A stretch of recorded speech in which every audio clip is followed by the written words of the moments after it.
Ito pa. Alam ko mga kababayan na napanood nyo sa balita na in-interview si Sara sa isang Russian na owned media corporation o media outlet, no, Russian owned media. Ang sabi niya doon, hindi daw matuturing or matatawag na crimes against humanity ang 43 lang na pinatay. Gusto ata nila 1,000 mahigit. Gusto yata nila 1,000,000 ang patay. Hindi daw matatawag na crimes against humanity. Hindi daw pwedeng tawaging crimes against humanity. Ang 43 lang ang patay ni Duterte. Yan ang sabi ni Sara, mga kababayan. Nagsabi ako sa inyo, ano sa palagay ninyo mga kababayan? Kung kayo, alam nyo dito sa Pilipinas, kwento ko sa inyo muna bago natin tatalakayin itong video. Dito sa Pilipinas, alam nyo, maliit lang tayo. Maliit lang tayo, mga kababayan. Itong ating bansa, yung archipelago natin, maliit lang. No, siguro, 2 Japan lang tayo o 3 Japan. 3 Japan lang. Dikit-dikit mo yung 3 Japan, yan yung kabuuan ng Pilipinas. So ngayon, mga kababayan, hindi ko alam kung 3 ba o 4 na Japan. So, kahit maliit tayo, ilang presidente na po na kapag nangangailangan yung mga bansa, lalong-lalo na pag ito'y apektado sa gera, apektado sa crisis, handa po ang Pilipinas na tumanggap ng refugee. Alam nyo po na ang sabi nga ng Israel, malaki ang utang na loob ng mga taga-Israel sa Pilipinas dahil kay Manuel L. Quezon. Kasi tayo lang po ang bukod tangi sa Asia na tumanggap ng mga refugees na biktima ng Holocaust ni Adolf Hitler noong panahon. At isa ang lolo ko dyan. Isa ang lolo ko kasali sa refugees na galing sa Europa, mga kababayan. So, alam po natin na ang mga nakatayo na mga commander-in-chief o mga presidenteng nagdaan sa ilang taong nakalipas, alam nila na sagrado ang buhay ng bawat tao. Yan po sa English ay, we know the human life is sanctity. Sanctity of human life. Yan po yung ibig sabihin, sagrado ang buhay ng tao. Pero ang sabi ni Sara, hindi daw matatawag na crimes against humanity. Ang 43 lang naman ang pinatay. 43 lang. According sa sabi niya doon sa media na in-interview siya. Human life is sagrado, but you wish for someone's death. Ako, magwi-wish talaga ako na mamatay si Digong. Bakit? Para mabawas-bawasan na yung demonyo. Alangan naman, sagrado nga ang buhay ng tao. Si Digong, tao ba sa tingin mo? Tao ba siya? Sinaniba na ng demonyo yan. Hindi na tao yan. So ito, mga kababayan, hindi tao si Digong. Sinaniba na ng demonyo yan. Ito mga kababayan. BP Sara, 43 counts of murder don't amount to crimes against humanity. Yan ang sagot niya sa isang Russian-based media network sa interview sa kanya. Pakingganin niyo ito. May ads lang. Mula po ito sa Billionaire News, mga kababayan. 43 counts of murder don't amount to crimes against humanity. 43 counts of murder don't amount of crimes against humanity. Hindi daw pwede gawing crimes against humanity ang 43 lang. Ito. The VP also defended her father, former President Rodrigo Duterte, who is detained at the International Criminal Court in The Hague. The VP insists the ICC has no reason to fear for witnesses' safety should his request for interim release be granted. The younger Duterte claims her father has done nothing to witnesses despite knowing their identities. And he doesn't intend to intimidate witnesses. He hasn't done that. He's been mayor. He hasn't done that. He was President, when the ICC case was filed, he hasn't done anything at all with the witnesses. We all know the list of witnesses because we have information coming in from the investigations conducted by ICC investigators here in the Philippines, and he hasn't done anything. For the past 2 years, we've been telling him to prepare for the ICC case, but he said that it's all crap, it's nothing. And clearly, when we heard the charges, we found out that it's really nothing. It's 43 counts of murder. That's not even close to crimes against humanity. Ako, si Benigno Aquino. Tignan nyo mga kababayan, 43 counts of murder. Hindi daw po pwede. Malayo daw na matawag, no? Na 43 counts of 43 counts of murder. Hindi daw pwedeng tawaging crimes against humanity.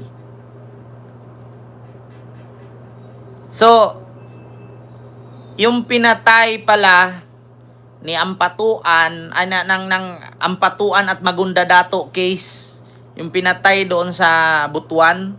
Butuan ba yun? Correct me if I'm wrong. So, hindi daw matatawag na crimes against humanity ang 43 murder. Tandaan mo, Sarah, 43 lang ang na-record. Yung iba missing. Ay, Diyos ko, mga kababayan. Alam nyo, ganun naman talaga. Sabi nga niya nung una pa lang, ginawa na daw ni Digong yan nung mayor siya. Ginawa na daw ni Digong yan nung nasa Davao siya. Ginawa na daw ni Digong yan nung nagpresidente siya. 43. Hindi daw pwedeng masabi na crimes against humanity yung 43 murder. O sige, sabihin natin, hindi natin pwedeng tawagin na crimes against humanity yung 43 kapatay or napatay. Ang problema lang kasi mga kababayan, sa ICC i-final. Kung dito lang sa Pilipinas siya, acquitted yan. Maniwala kayo sa akin mga kababayan. Kung dito sa Pilipinas i-final yan, acquitted yung 43 lang na pinatay. Bakit? Kasi una, kung sakaling makonvict si Digong, ang gagawin nila niyan, house arrest. Hospital arrest. Parang hindi lang din nakakulong. Bakit? Hospital arrest lang, house arrest. Magresita ka lang galing sa doktor. O, dok, may sakit sa luslos. Bawal ikulong kasi baka mamatay. O, may sakit yan sa bagang, bulok ang bagang. Bawal ikulong kasi baka ma-infect. Ganun ang gagawin. Kaya, pag naging presidente si Sara sa 2028, bibigyan niya ng pardon si Digong, quits na. Quits na. Ang problema lang kasi mga kababayan, matalino si Trillanes. Bakit? Doon nila i-final sa ICC. Ngayon, syempre yung ICC halang na. Bakit? Nagtayo kayo ng ganyang organisasyon, nagtayo kayo ng ganyang ahensya na tinatawag nyong International Criminal Court. Tapos, wala kayong makakasuhan nung inirepresenta ni Trillanes yan at pinakita yung mga nangyayaring patayan, salvage dito, salvage doon, tumba dito, tumba doon. Tapos, ipinakita pa niya yung video ni Digong na sinabi niyang, ako pumatay? Yes, 6 or 7. Every drug din sa Davao, ako talaga mismo ang pumatay.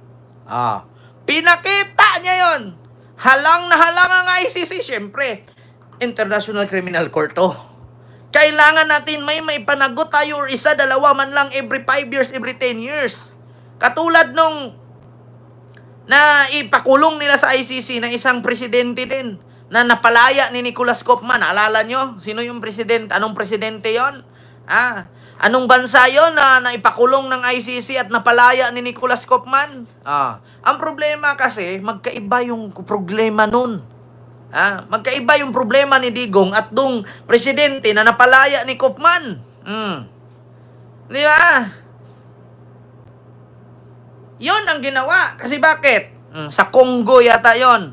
Sabi ni Celso Pineda, sa Congo ba yon? Yung presidente ng Congo? Napalaya ni Kaufman. So, alam niyo bakit nakalaya yon? Kasi yung mga biktima, walang kalaban-laban. Mahirap lang sila. Congo yan eh.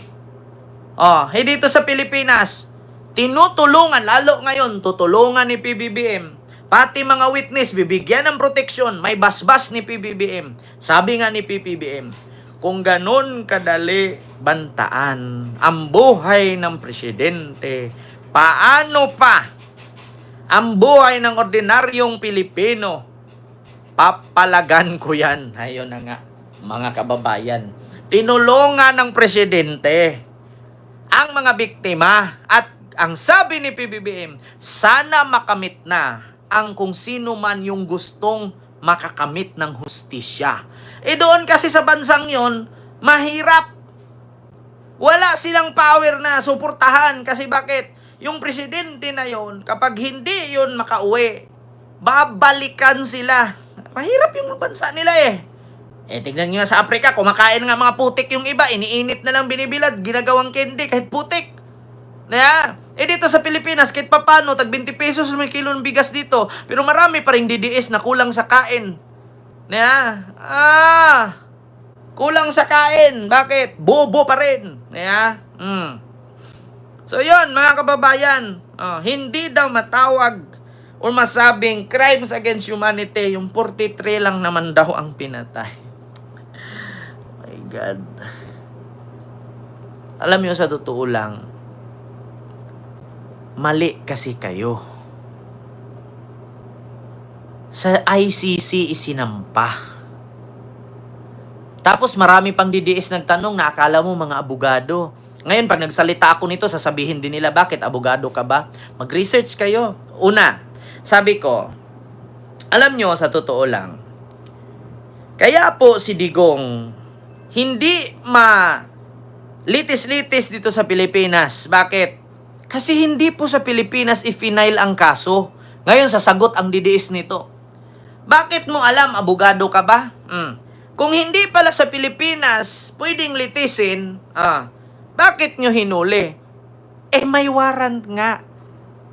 Tapos sasabihin nila, hindi na nga pwedeng hulihin kasi walang jurisdiction ang ICC sa Pilipinas kay we are not member anymore. King's Lifeguard Sandhor, ay mega love shout out po. Maraming salamat po sa yung 5 pound super sticker. Thank you so much po. Sasabihin nila, bakit nga inaresto? Wala namang power ang ICC na mag-aresto. Sabihin natin walang power kasi tinanggal na ni Digong. Ang problema kasi, mga kababayan, na i-file kasi yan habang miyembro pa tayo.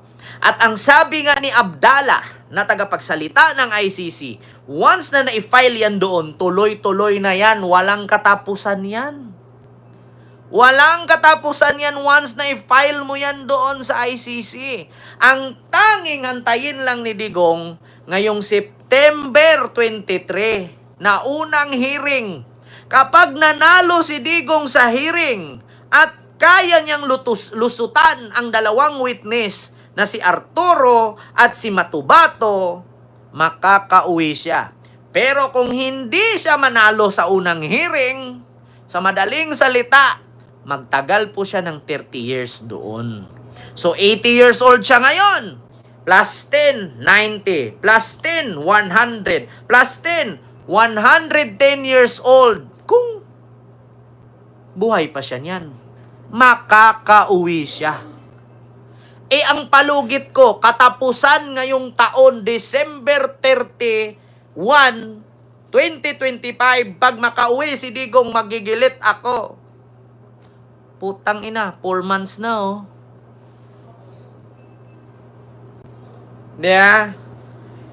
Tapos ngayon sasabihin nila, if 2019, wala na tayo, hindi na tayo miyembro sa ICC, bakit hindi nyo pa rin pinauwi si Tatay Digong?